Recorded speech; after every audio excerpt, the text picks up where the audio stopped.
गांव के किनारे एक घना जंगल था जिसके बारे में हर कोई कहता था कि वहां रात के समय कोई नहीं जाता। इस जंगल में एक पुरानी बात प्रचलित थी, चुड़ैल की।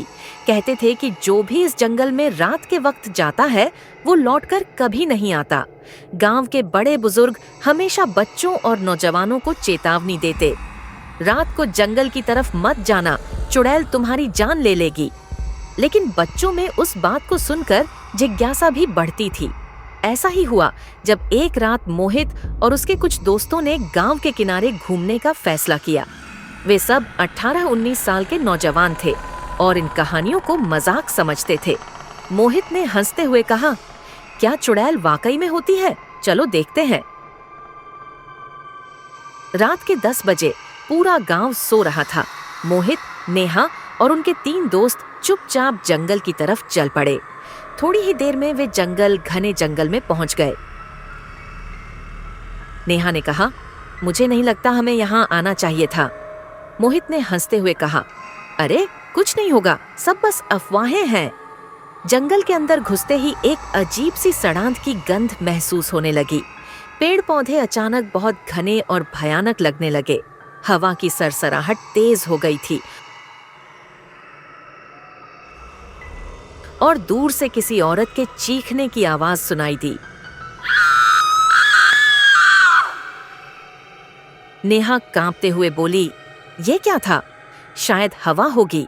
लेकिन वो आवाज फिर से आई, इस बार और तेज।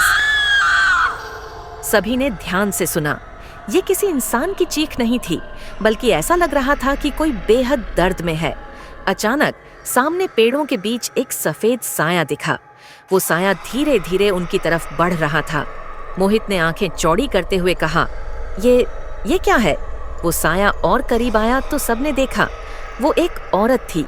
उसकी आंखें पूरी तरह से सफेद थीं, बाल बिखरे हुए और चेहरा पूरी तरह जला हुआ था।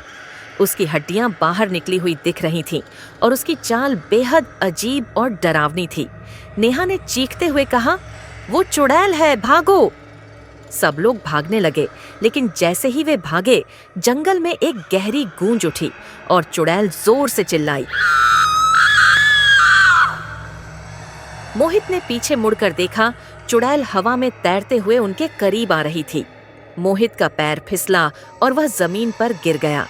चुड़ैल ने उसे अपने नुकीले नाखूनों से पकड़ लिया। उसकी आंखों में अब सिर्फ मौत का साया था। नेहा और बाकी दोस्त बुरी तरह डर कर भाग गए, लेकिन मोहित की चीखें उनके कानों में गूंजती रहीं। जंगल से बाहर आकर नेहा ने गांव के लोगों को सब कुछ बताया, लेकिन जब वे लोग मोहित को ढूंढने गए तो सिर्फ उसके फटे कपड़े और जमीन पर खून के निशान मिले।